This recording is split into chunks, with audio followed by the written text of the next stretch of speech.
Assalamualaikum teman-teman, kali ini saya kedatangan ID Cooling ProSplow X120.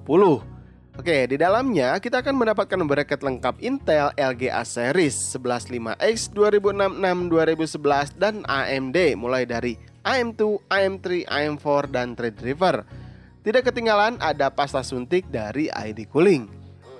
Fan berukuran 120 mm tanpa RGB dengan performa yang cukup untuk mengeluarkan panas dari radiator dengan fan speed up to 1800 rpm yang memakan daya 2,4 watt. Radiator di sini terlihat lebih kokoh dengan bahan aluminium hitam dan logo ID Cooling di sampingnya. Bagian selang juga dibalut braided yang solid, nggak khawatir lepas apalagi bocor karena saat dipegang ini terasa kuat. Untuk bagian pumpnya punya speed kurang lebih 2100 rpm dengan voltage 12 volt DC dan maksimum water flow-nya 106 liter per jam di sini ya. Ini termasuk kenceng banget perputaran di dalamnya.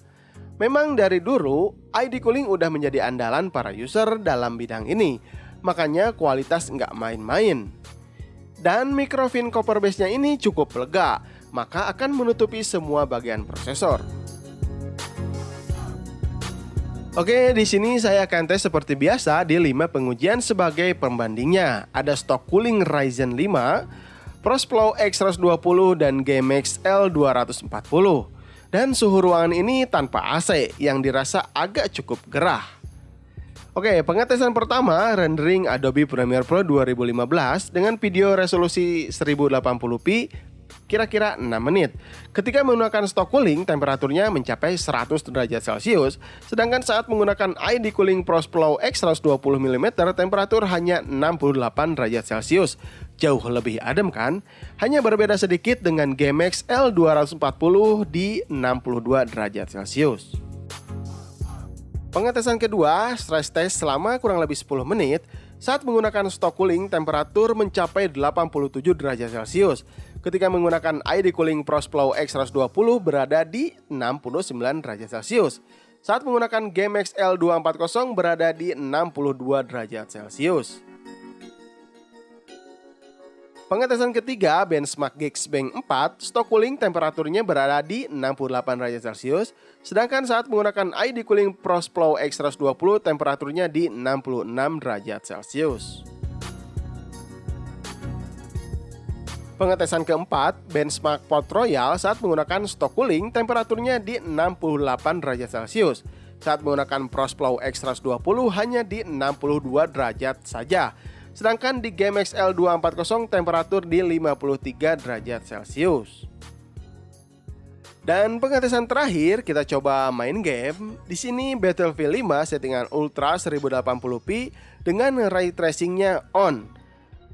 Pada saat menggunakan stok cooling berada di 78 derajat Celcius saat peperangan seperti ini dan menggunakan ID Cooling ProSplow X120 sangat adem lumayan hanya di 53 derajat Celcius. Nah, jadi menurut saya jika menggunakan ID Cooling ProSplow X120 temperatur cukup adem untuk kelas Ryzen 5 2600X di 3,7 GHz untuk harian. Nah, sebagai bonus saya tes juga Ryzen 5 2600X saat di overclock ke 4,1 GHz di 1,4 volt. Bisa kalian perhatikan di tabel ini warna biru dan merah, sangat adem sekali untuk dipakai harian jika mau dipakai di 4,1 GHz yang warna merah ya. Dan perhatikan 3,7 GHz yang warna biru. Jadi dengan harga di 580 ribuan, performa seperti ini kalian nggak usah bingung pilih yang mana. Tapi itu kembali lagi ke kalian juga, karena pasti selera orang berbeda-beda. Mau pakai merek apa atau seperti apa, ya kalian yang bakalan menggunakannya. Jadi terserah kalian. Oke, cukup sampai di sini dulu. Mudah-mudahan video ini bisa bermanfaat untuk kalian. Jangan lupa like, share, dan subscribe channel Sekilas IT. Sampai ketemu di video berikutnya. Saya Randy Adha, Sekilas IT. Assalamualaikum warahmatullahi wabarakatuh. Salam teknologi.